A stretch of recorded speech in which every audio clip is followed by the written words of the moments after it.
Well, Steve stole my material on his show, so I had a beef on that. On what show? When he was on the bullshit talk show he had, and he did all my Halloween material one Halloween. Mark Curry says that you're still stealing his jokes. Hey man, listen to me. Yeah. Now I'm getting sick of this right here. Yeah. Mark Curry need to grow up. Steve Harvey ain't been on stage since 2015. And then, people want to jump up. Oh, he didn't know. He didn't steal your. So yes, he did. Yeah. And so that there's no need to. No one else has did that. Mm-hmm. Mark Curry reveals why Steve Harvey is scared of Katt Williams, and it's worse than anyone thought. This is about stolen careers, hidden agendas, and the secrets Katt Williams has been threatening to expose for years. Now, I know the real Bernie Mac stories, and I know that the people that made money off Bernie Mac didn't like him. They hated his guts. You don't do your material around a lot of comedians. That's like stealing in front of the police. You don't get it. Because when you look at what happened to Bernie Mac, to Mark Curry, to every comedian who got too close to the truth, you start to realize Steve Harvey isn't just beefing with Katt. He's scared of him. I used to be a fighter, and I still got hands. They slow, but if you get up on me real close, I can still knock your monkey out though. So what's really going on? When it comes to comedy feuds, few are as explosive or as revealing as the ongoing war between Katt Williams and Steve Harvey. These aren't just petty jabs between entertainers. This is personal. The tension reached a boiling point after Katt's now infamous Club Shay Shay interview with Shannon Sharpe, where he didn't just call Steve out, he dismantled him. And while fans agree Katt is clearly winning this battle, Steve Harvey hasn't exactly stayed silent. He's clapped back with slick one-liners and public shade, but the real story might be buried underneath all the jokes. Pity ass hater who is, and you'll never have a hater that's doing better than you. Don't get off the wall to dress some pity any ass boy who ain't got going for himself. But here's the thing. Most people think this beef started with that Club Shay Shay interview. However, it actually goes way back, and things really started heating up at the 2017 Def Comedy Jam reunion.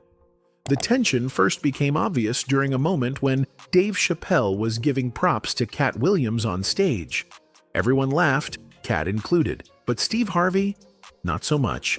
He looked uncomfortable, like he didn't want the spotlight on Katt for even a second.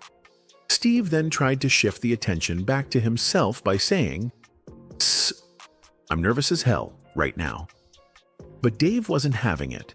He kept talking about Katt, shining the light on his fellow comedian. Clearly frustrated, Steve jumped in again, saying, "But let me ask you this. When have you ever seen this many heavy hitters all together at the same time in the same room?" Once again, trying to divert the attention. Now, maybe fans didn't pick up on Steve's little move, but people in the industry sure did. A lot of insiders, including Mark Curry, were pretty disappointed. They felt like Katt deserved that moment. Even though he wasn't on stage, his contributions to comedy should have been recognized, and for Steve to interrupt like that? It came across as a low blow. Some argued Steve could have at least acknowledged Katt's legacy before shifting the focus. But nope, Steve had to jump in and steal the spotlight from his longtime rival. And what made it worse was that he didn't even do it smoothly. His attempt was clumsy and made it seem like he was jealous of the attention Katt was getting. It wasn't just Steve either. Fans noticed Cedric the Entertainer, another comedy legend, subtly trying to move the spotlight too.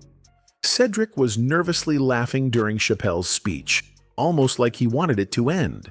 Then, when Steve chimed in again, Cedric backed him up, saying, "Yeah," as if to say, "Okay, enough about Katt. Let's move on." But let me ask you this. When have you ever seen this many heavy hitters all together at the same time? In the same room. Yeah. Right. Now, Cedric's approach was a lot more low-key compared to Steve's, so most people probably didn't even notice it. But again, industry insiders were reportedly not happy. They thought Cedric could have at least pretended to be happy for Katt in that moment, instead of co-signing Steve's attempt to shift the spotlight. And this was in 2017, years before Katt openly called out both Steve and Cedric on Club Shay Shay. So why would Steve Harvey and Cedric the Entertainer act this way toward Katt?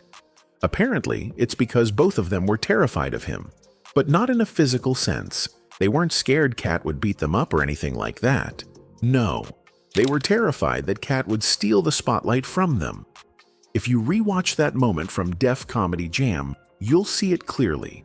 Steve's first attempt at grabbing the spotlight had him saying, "Sss, I'm terrified." It was like he knew Katt had the potential to outshine him, and he couldn't handle it. It's good to see so many funny people together in one room, all wondering the same thing. Is Katt Williams gonna show up? Shit, I'm nervous as hell right now. Word on the street is that Steve Harvey isn't just playing coy when it comes to Katt Williams. He's downright scared of him. Mark Curry allegedly spilled the tea, claiming that Harvey and Cedric the Entertainer are both running scared because, well, Katt is simply a better comedian. Katt himself didn't hold back either. During his sit-down with Shannon Sharpe, Katt threw some serious shade, calling out both Steve and Cedric. He even dropped a bombshell about a showdown that happened years ago between him and Steve Harvey. And spoiler alert, Katt came out on top. This so-called comedy battle went down in 2008 at the Championship of Comedy. Although the event wasn't promoted as a face-off, Katt decided he had enough of Steve's antics and made it one.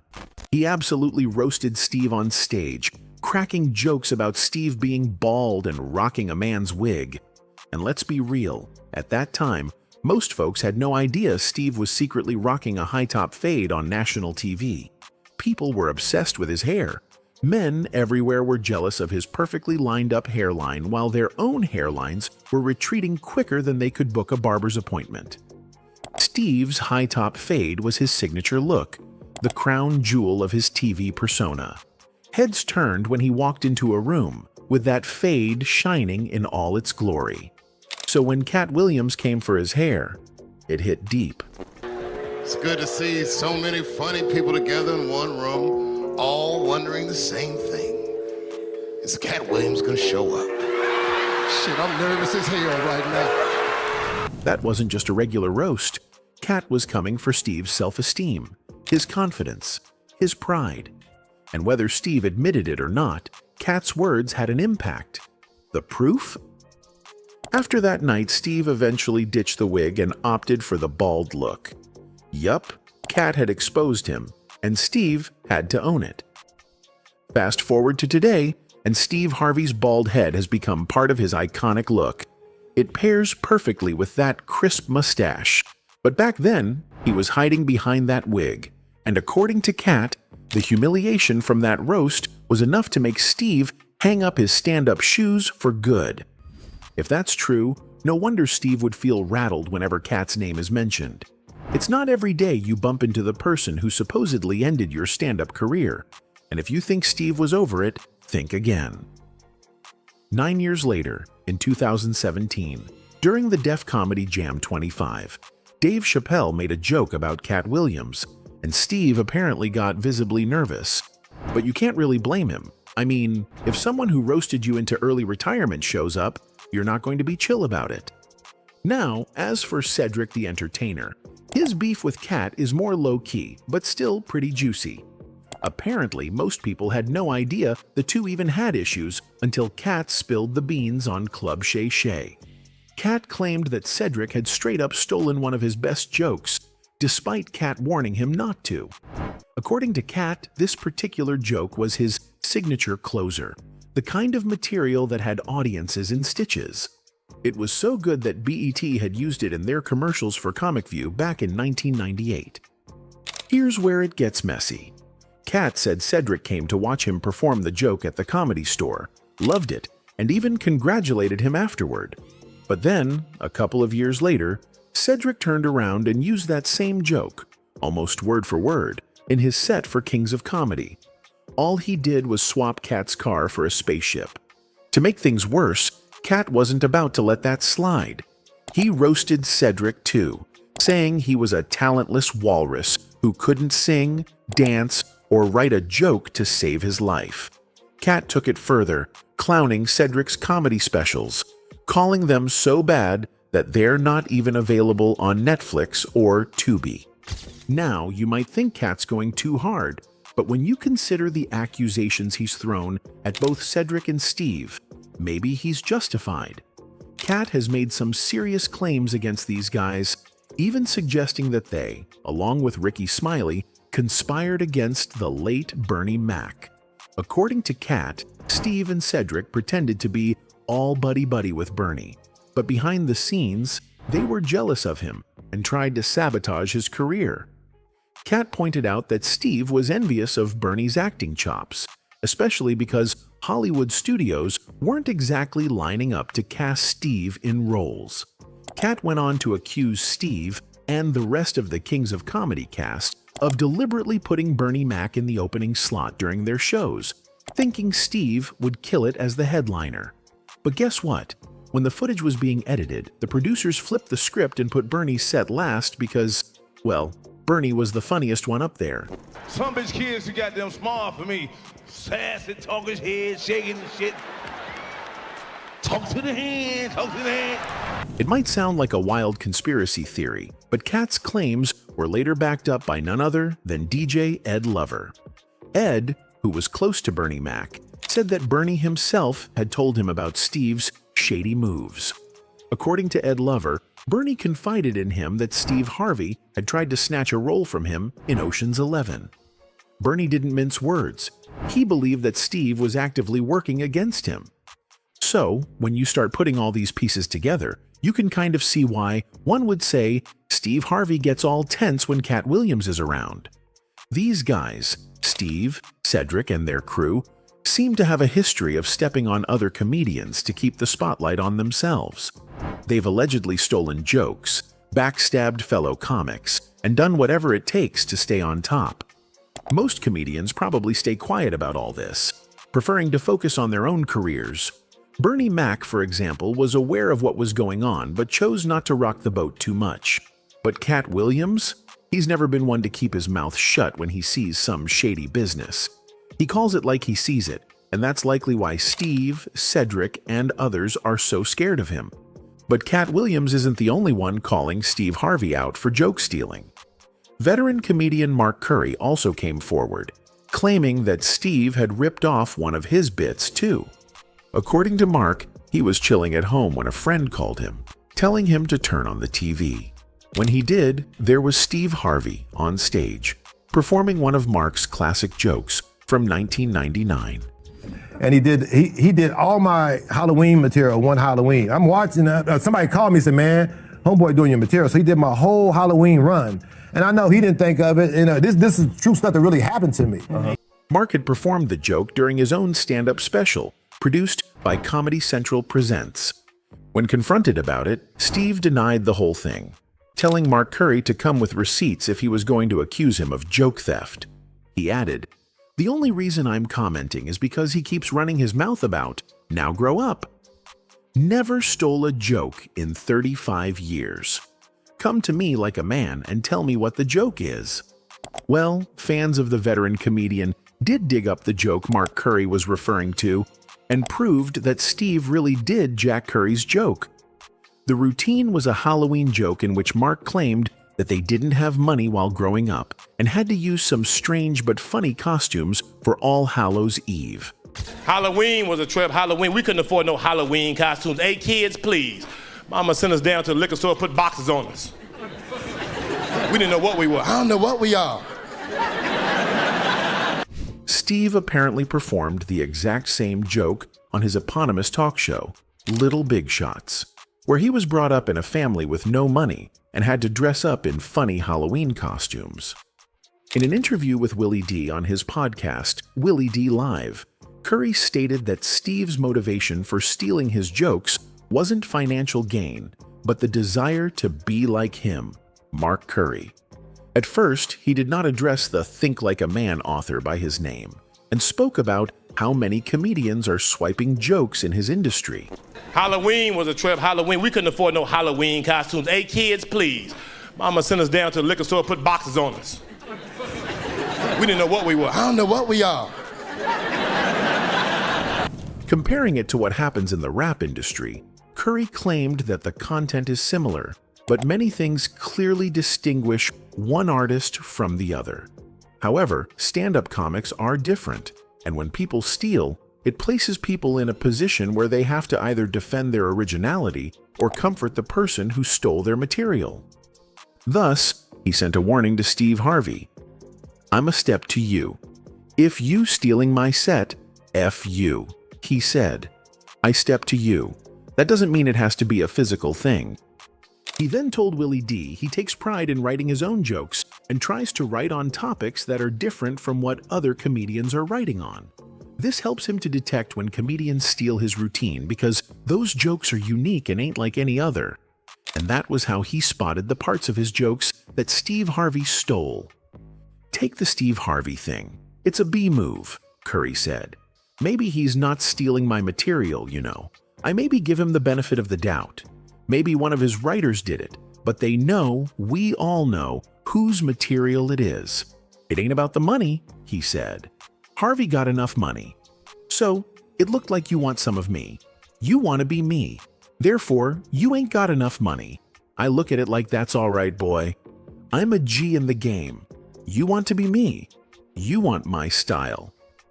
However, Steve Harvey shot back at Mark Curry, telling the veteran comedian to grow up and stop making stuff up. He claimed that he stopped doing stand-up a long time ago, so he doesn't even know what the old G was talking about. "Mark Curry needs to grow up," Harvey said at the time.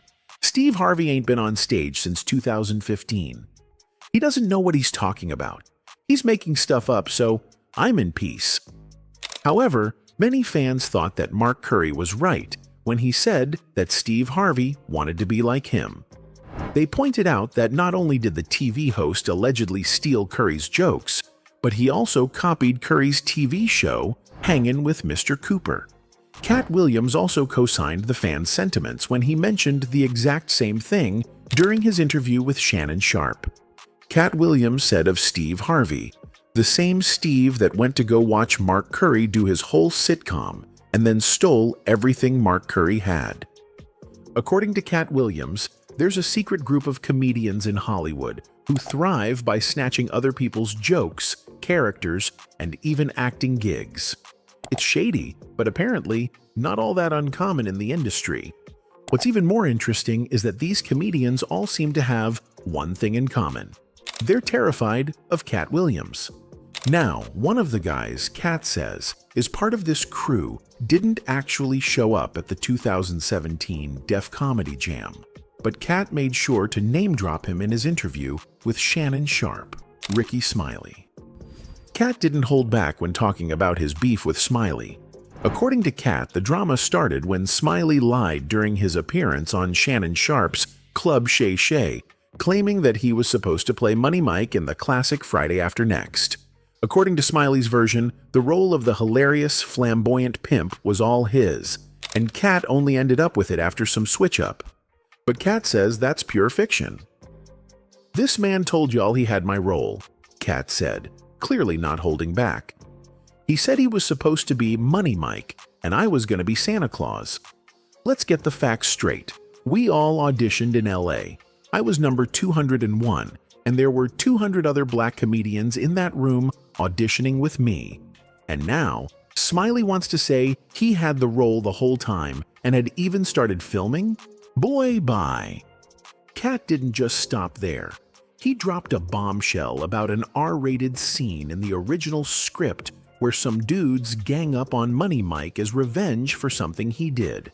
Apparently, Ricky Smiley was cool with shooting that scene if he had landed the role, but when Katt got his hands on the script, he wasn't having it.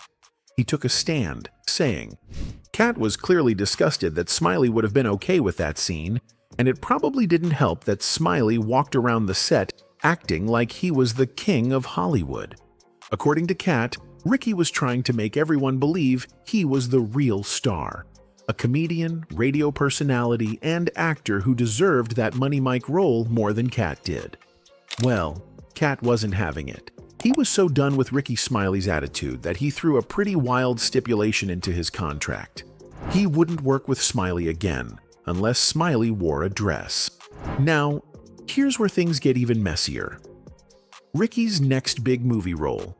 He played Bernice Jenkins, an elderly church lady, in First Sunday. And yes, you guessed it, he wore a dress. Katt couldn't help but laugh at the irony.